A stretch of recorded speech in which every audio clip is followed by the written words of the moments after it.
Hello everybody there. I am Kavita Iyer, coordinator of the School of Languages at Sharda University. Today I will be sharing with you some views and ideas regarding the oft-quoted cliche term by now, communication skills. All of us, somewhere or the other, evade from honing our skills right from the beginning.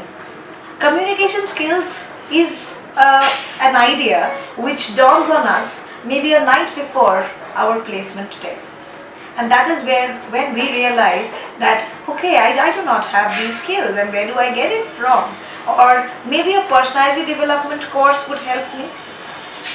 Let me tell you, communication skill is your way of life, is the way you lead your life and the way you behave at all times. And that becomes your practice, and that eventually becomes your skill when you interact with others. What is communication?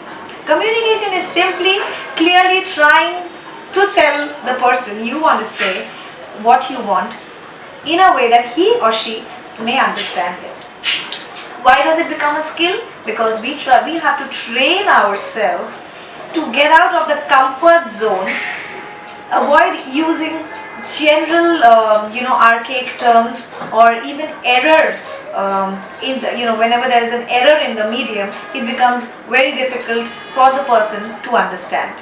So largely the focus of my discussion today will be on certain Indianisms which are very interesting and amusing, but please don't just let it be a piece of amusement. Try and not use it whenever you think we are using it. Let's begin with the most popular, myself so and so. Hello, myself this, myself that is actually grammatically incorrect. Simply we can just say my name is or I am. The reason for this is that most of the times when we communicate a part of our personality, as I've already said. We communicate our identity. And if I come across as a myself so and so, I'll come across as a person who keeps himself or herself before everything and everybody. Coming from myself is another cliche Indianism, which is me and my family, me and my friend, me and everybody else. So it's usually my friend and I, my family and I. It's always I that comes behind or at the end of everybody you want to talk about. The next most, I would say, many people have asked me that, your good name please. Did anybody tell that people have evil names? No. So what's this good name? The history of this good name comes from the fact that most of us translate. And in the native language, if I can just take Hindi, we say, Aapka Shubh Naam kya hai? So, Aapka Shubh Naam becomes your good name.